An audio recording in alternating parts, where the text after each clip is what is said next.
The Jewish mindset, politicized mindset, you called it Jewishness. Put that in context for us. Yes.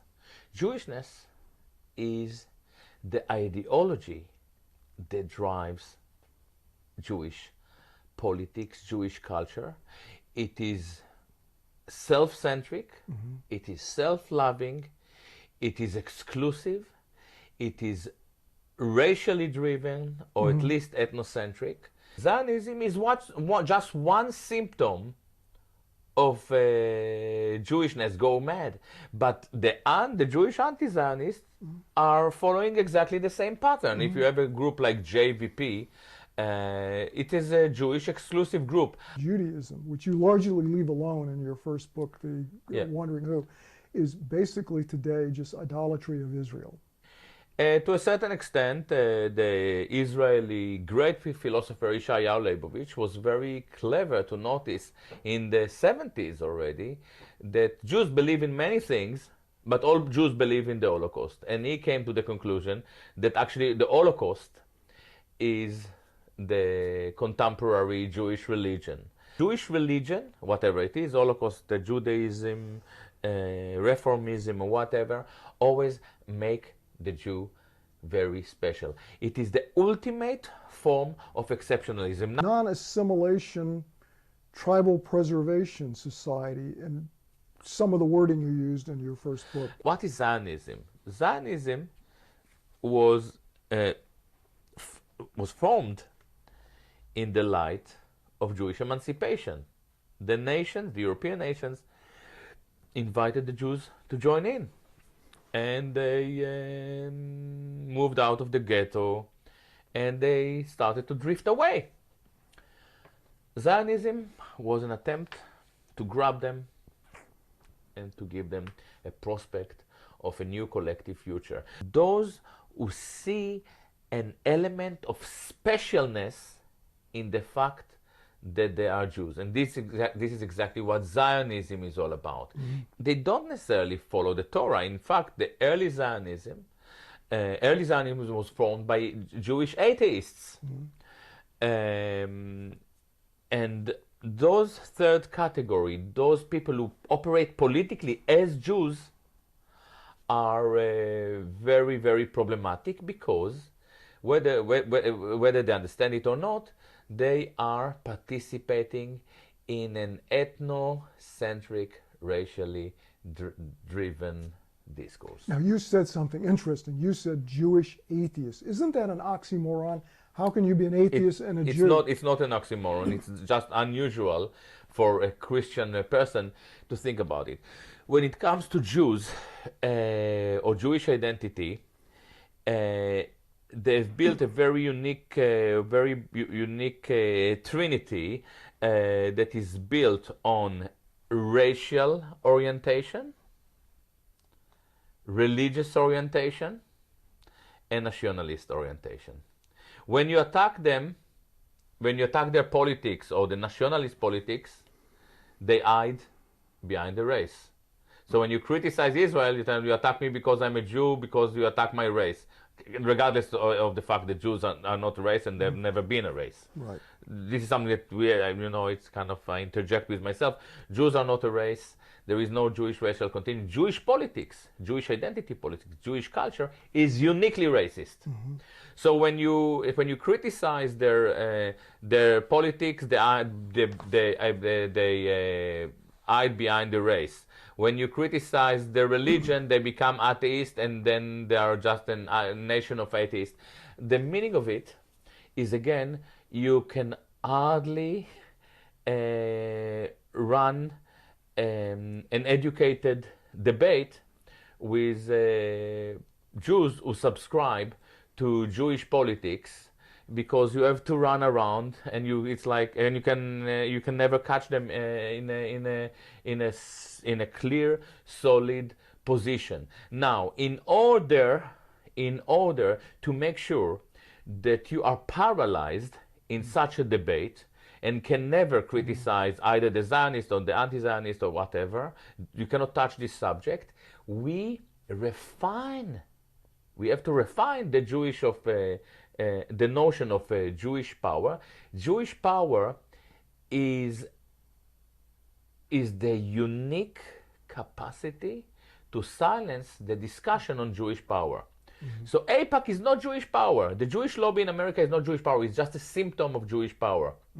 Hollywood, dominated by Jews and so on and so on. No, this is not Jewish power. This is a symptom of Jewish power. Jewish power is actually a project that is facilitated by the Jewish left.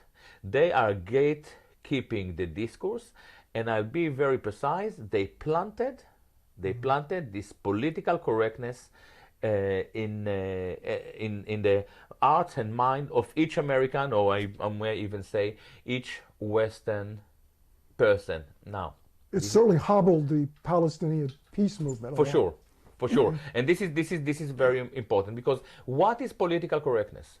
Political correctness is politics that doesn't allow political opposition. It is self-censorship. Right. It is you who censor yourself. Your conscience start to blip while once you feel something in a very, you can see the truth. You come across a very, very vivid realization. We have managed to paralyze any truthful political discussion. Now, we are living now 30, 40 years with this political correctness, and I definitely think that political correctness is a Jewish project. Is there a category for Jew, non-Zionist? Or if you are a Jew, professed as a Jew, or are you a Zionist? My contribution to this discourse is that every Jew who think politically as a Jew, whether support Israel or oppose Israel, is a Zionist. Yeah. But if you're a Jew who believe in the Torah, you're not necessarily a Zionist. And in fact, we know that the most forceful and ideologically lucid opponents of Israel actually are the Torah Jews, who are Orthodox sect. Now, you can be a Jew because of your ancestry, and this doesn't make you into Zionist. It is there is something that I must mention, and the insight into the formation of the third category that is crucial for my work actually came from Chaim Weizmann. When you say third category, you mean the politicized mindset? The Jews, those who think, who identify politically as a Jews. Yeah. Chaim Weizmann, sorry, I have to tell your first president of Israel. He's more than first president. He was probably, he's the guy behind the Balfour Declaration. Right. He is probably the most, probably him and Ben-Gurion were the most pragmatic Zionist, and we can even say that the achievement or the success of the Zionist project has a lot to do with his work. He was an extremely clever guy, and he said in the beginning of the 20th century, there are no French Jews, there are no American Jews, there are no British Jews, there are Jews who live in Britain, Jews who live in America, Jews who live in France. For him, the Jewishness was a primary quality. And this is the essence of Zionism. What part does Zionism play in Israel? Nothing.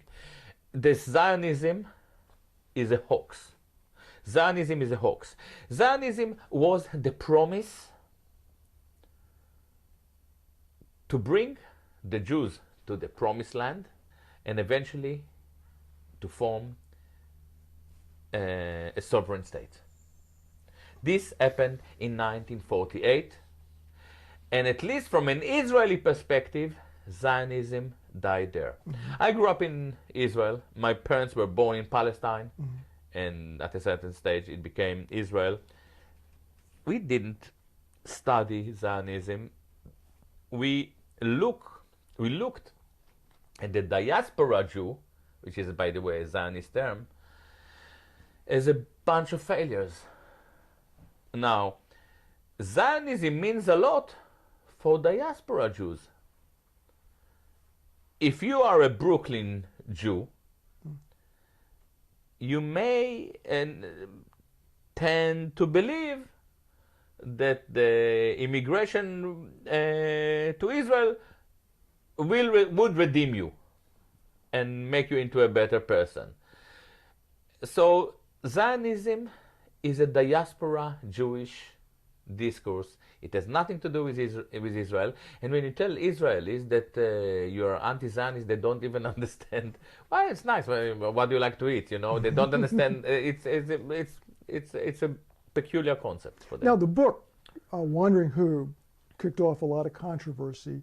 You had to wither a lot of attacks. But this is totally true. A lot of people were very unhappy with the concept that I developed there. But until now, and this is now 2.5 years, I didn't see a single attempt to criticize the book.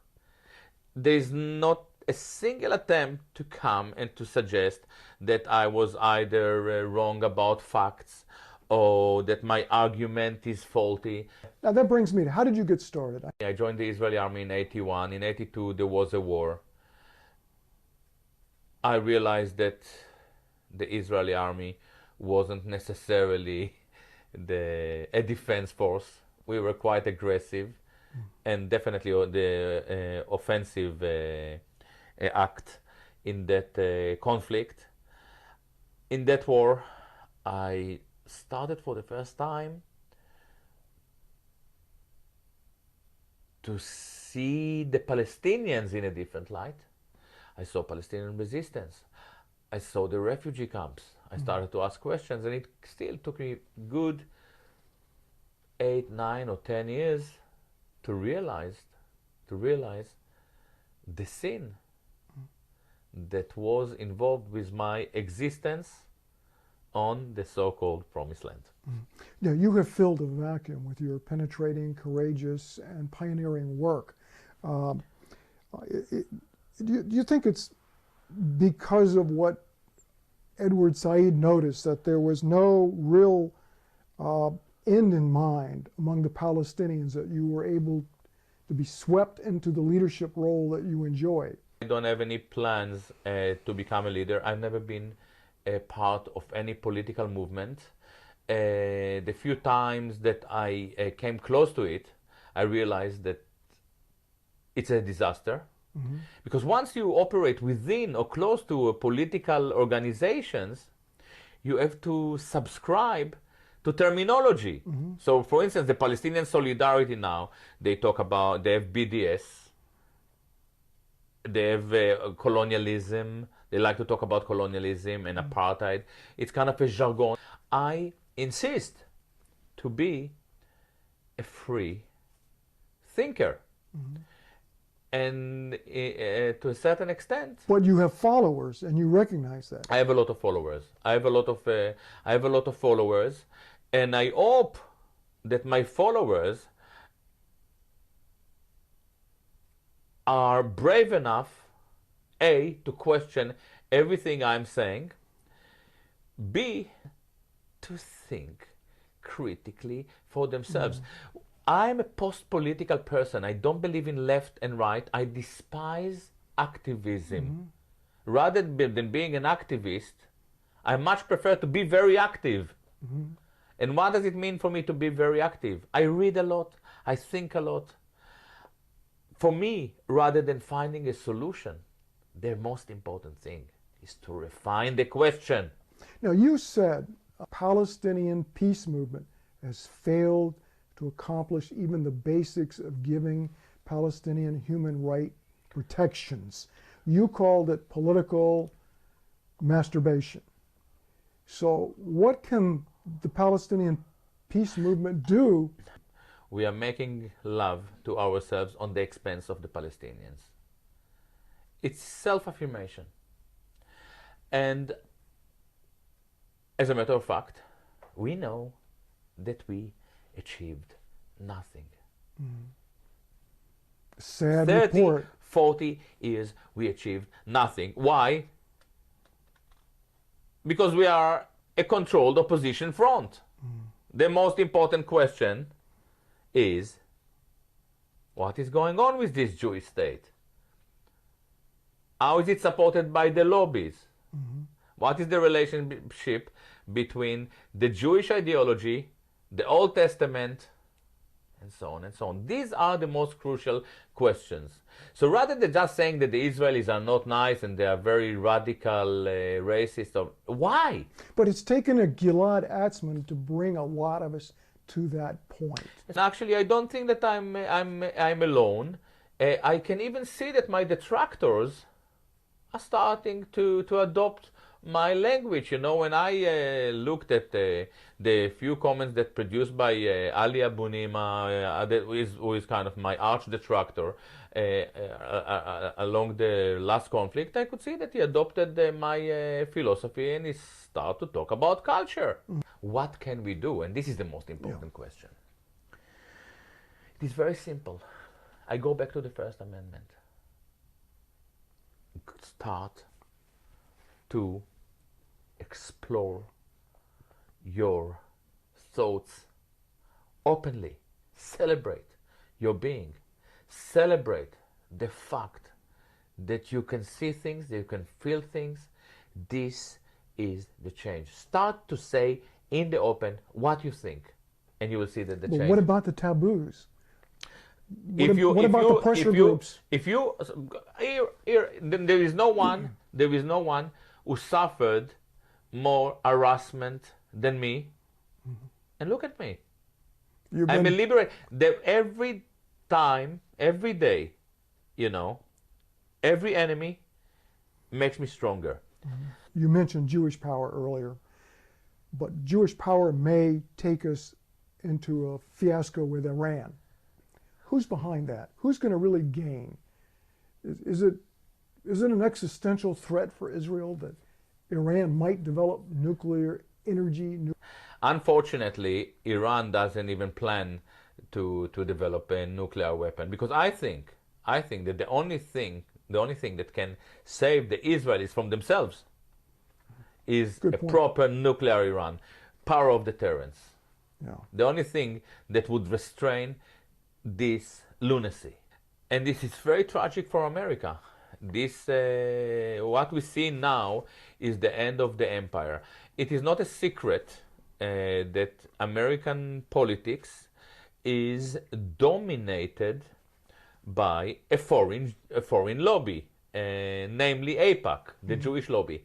The tragedy that the people who lead AIPAC are not exactly experts on intelligence and military matters. This is the issue. They are good accountants. They come from Hollywood. One of them is kind of as a major factory for toilet seats. But this is not exactly the people who can define American strategy. And it was very clear pretty much 18 months ago, where you were pushed into a war against Syria, while it was very clear to me and some other people who are experts in military strategy that you didn't manage to define the military objectives. Mm-hmm. Now, military commanders don't know how to operate without military objectives. Mm-hmm. The Jewish lobby wanted to see blood. They wanted to see Syrian blood. They want to see war, while the army didn't know what to do, because it was very clear that nobody wanted to topple Assad because there was no any alternative. And eventually, how embarrassing it was to see President Obama zigzagging his way out of a war set by the lobby. Mm-hmm. It was very, very clever. He was extremely clever. But the fact that a president, a democratically elected president of the United States, has to be so sophisticated and manipulative in order to save your country, from launching another illegal war. It's frightening. And when you look at who the Secretary of Commerce is, Penny Pritzker, I'm sure you know that name. Yeah. Some wonder if she's not really the shadow president. She did buy the presidency for him twice and his Senate seat. She's an arch Zionist, multi-billionaire, heiress of the Hyatt hotel chain. Yeah.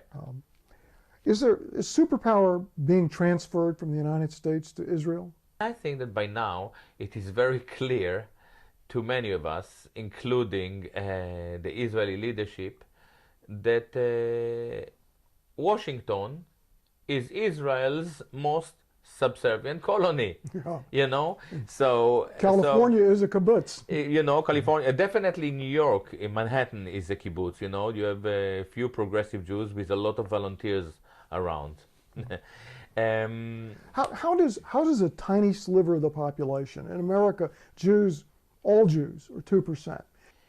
In Britain, the Jews are 0.5%. Right, 0.5%. Yeah, half a percent. 80% of the Tory, the leading party, MPs are CFI members. They are Conservative Friends of Israel.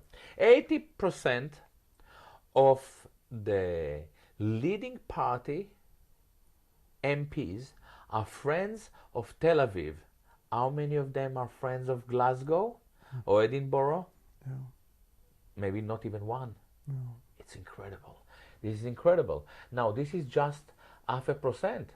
In this country, you have 2%. It's 4 times more.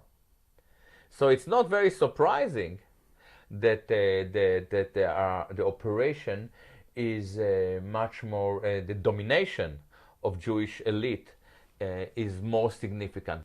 You were advocating know the entity killing the Palestinians. It is not clear who or where is the headquarters of the world Jewish affairs. Yeah.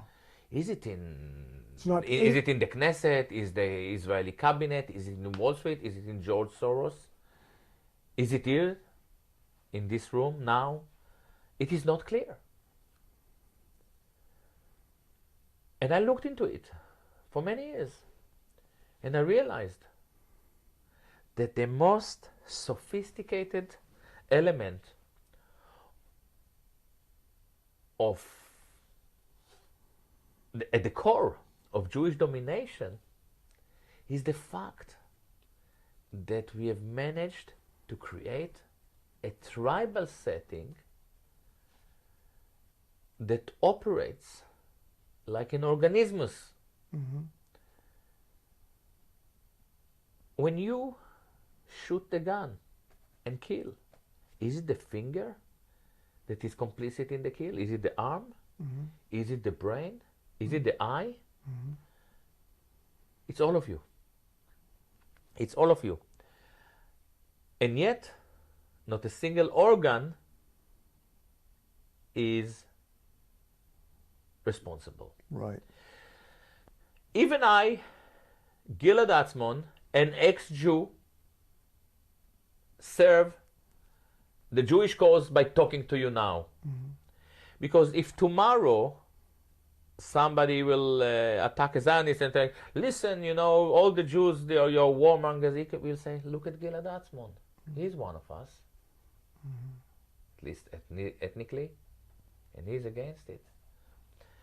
And this is very, very unique. And this is, by the way, the role of the Jewish anti-Zionists. They say, oh, you see, not all Jews are that bad. Look at us, we are so nice. You know?